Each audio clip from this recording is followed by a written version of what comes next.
तुम कितना दुनिया को धोखा दोगे? तुम कितना दुनिया को धोखा दोगे? आईना देख लिया तो अपनी सच्चाई कहां छिपाओगे? नमस्कार, मैं हूं प्रवीण गौतम और आप देख रहे पब्लिक मीटर। दोस्तों, पीएम मोदी के विक्टिम कार्ड खेलने पर, राज्यसभा में राहुल गांधी का मजाक उड़ाने पर, पंडित नेहरू से लेकर इंदिरा गांधी का मजाक उड़ाने पर राहुल गांधी ने क्या जवाब दिया है? राहुल गांधी ने पीएम मोदी के भाषण को लेकर झूठ बोलने का आरोप लगाते हुए क्या तंज कसा है, क्या करारा जवाब दिया है, आगे आपको दिखाएंगे। पूरी कहानी आपको बताते हैं कि पीएम मोदी के विक्टिम कार्ड के राजनीतिक मार्केट में कितने चर्चे हैं। पीएम मोदी ने दावा किया कि उन्हें जानबूझकर बोलने नहीं दिया गया। इससे पहले स्पीकर ओम बिरला ने भी आरोप लगाया था कि पीएम मोदी के साथ कुछ भी इंसिडेंट हो सकता है। मीडिया में भी खबरें चलवाई गई कि कांग्रेस की महिला सांसद कुछ भी कर सकती हैं, पीएम मोदी पर शारीरिक हमला हो सकता है। इस तरह की खबरें भी मार्केट में आई, कई मीडिया हाउस ने लगाई। उसके बाद क्या कहते हैं देश के पत्रकार?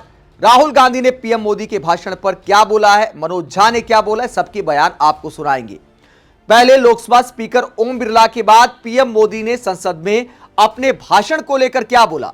जो लोकसभा में भाषण नहीं दे पाए पीएम मोदी, तो राज्यसभा में उसे लेकर क्या आरोप लगाए विपक्षी नेताओं पर, जरा सुनिए। मैं कांग्रेस के मित्रों का भी आज आभार व्यक्त करता हूं कि कम से कम मुझे, उनको पता था, पहले प्रयोग कर चुके थे।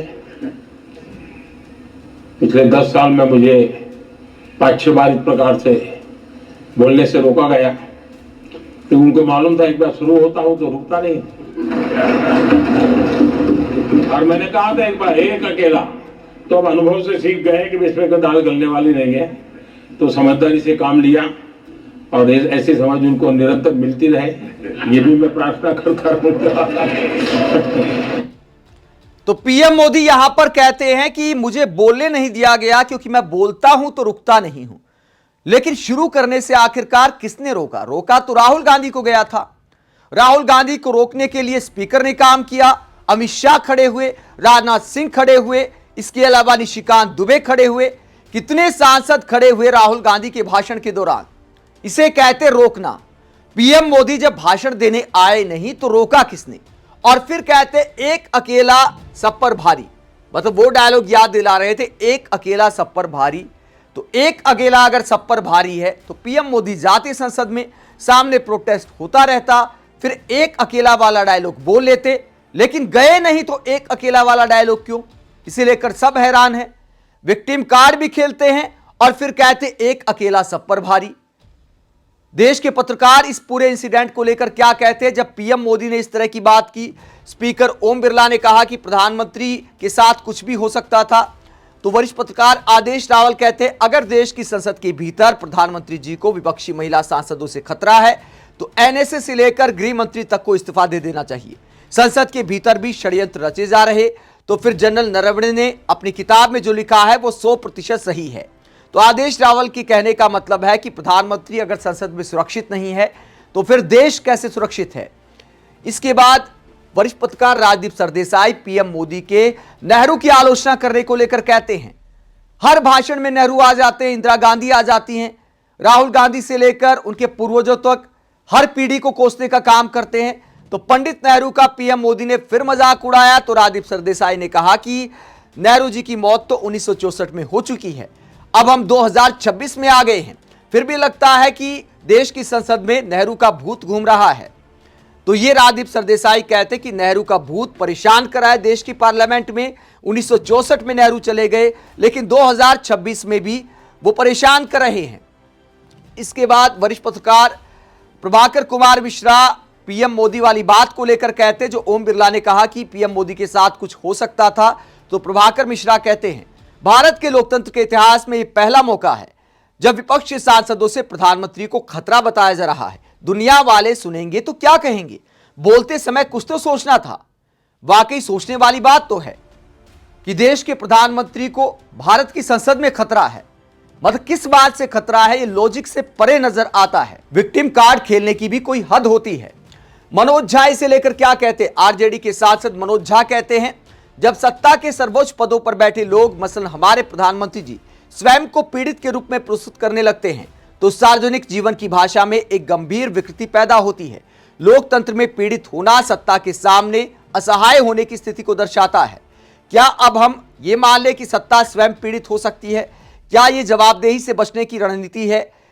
इस उलटबाजी के परिणाम अत्यंत गहरे हैं। यदि सत्ता ही पीड़ित है तो फिर इन लोगों की बात कौन करेगा, जैसे जेलों में बंद युवाओं की जो व्यवस्था की उपेक्षा में घुट रहे हैं, अल्पसंख्यक समुदाय की जो संरचनात्मक भेदभाव का रोज सामना करते हैं, गिग वर्कर्स की जिनके पास न सामाजिक सुरक्षा है न स्थायित्व, और श्रमिकों की जिनका श्रम अर्थव्यवस्था को चलाता है लेकिन जिनकी आवाज सुनने वाला कोई नहीं। लोकतंत्र की मजबूती इस बात में नहीं होती है कि शासकों की शिकायतों को और ऊंची आवाज दी जाए और मीडिया उसका ढोल बजाए, बल्कि इसमें है कि उन लोगों की बात सुनी जाए जिन्हें सत्ता बार बार अनदेखा करती है।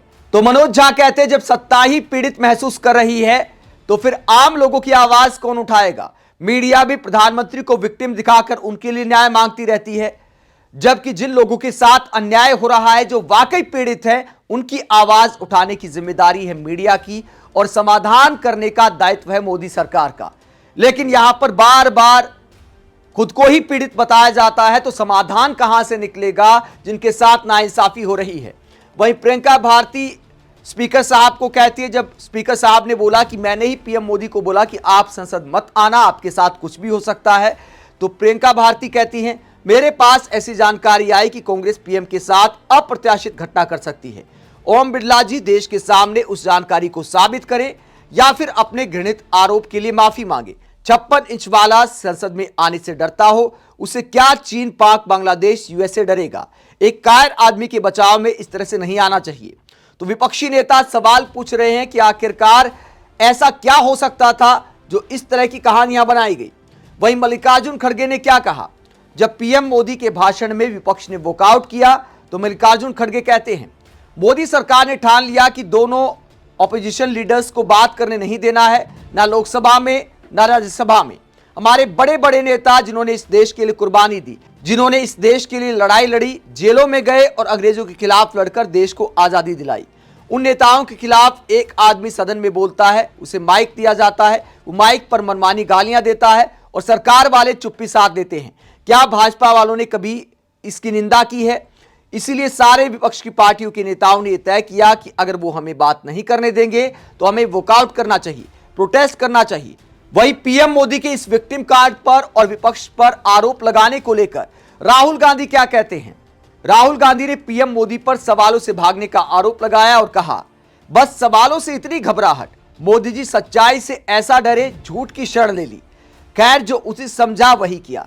तो राहुल गांधी ने आरोप लगाया है कि पीएम मोदी ने झूठा आरोप लगाया कि उन्हें संसद में बोलने नहीं दिया गया। आप इस पूरे मसले को लेकर क्या सोचते हैं?